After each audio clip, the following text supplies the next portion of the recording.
اگر ایک مسلمان جماعت سے رہ جائے اور گھر میں اکیلا فرض نماز پڑھے تو اسے تکبیر کہنی چاہیے یا نہیں؟ بہت عمدہ سوال ہے۔ یہ صرف جو جماعت سے رہ جائے اس کا نہیں ہے، میری بہنیں بھی سن رہی ہیں، آپ بھی سن لیں، اس مسئلے سے علم والے لوگ بھی غافل ہیں، حالانکہ یہ سارے مسئلے کو نماز کسی شخص کو بے شک وہ جماعت سے پڑھے یا اکیلا پڑھے، فرض نماز بغیر تکبیر کہے نہیں پڑھنی چاہیے۔ کوئی بغیر تکبیر کہے نماز نہ پڑھے۔ ایسے تابعین بھی ہیں جو فتویٰ دیتے تھے اگر آپ لوگوں نے اقامت نہیں کی اور نماز پڑھ لی، نماز ہی نہیں ہوئی، دوبارہ پڑھیں۔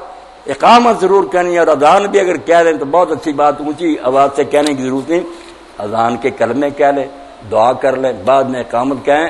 اللہ کے رسول علیہ السلام نے فرمایا اللہ اس بکریاں چرانے والے پر خوش ہوتا ہے اور فرشتوں میں فخر کرتا ہے جو دور نکل گیا مدینہ شریف سے پہاڑوں میں، اور نماز کا وقت آیا تو اس نے نا پہاڑی پر اکیلے نے اذان کی، پھر اقامت کہہ کے نماز پڑھی، اللہ فرشتوں کی اتنی لمبی قطاریں اس کے پیچھے کھڑی کر دیتا ہے جو گنی نہیں جاتی، اور اگر وہ صرف اقامت کہے تو 2 فرشتوں کو پیچھے کھڑا کر۔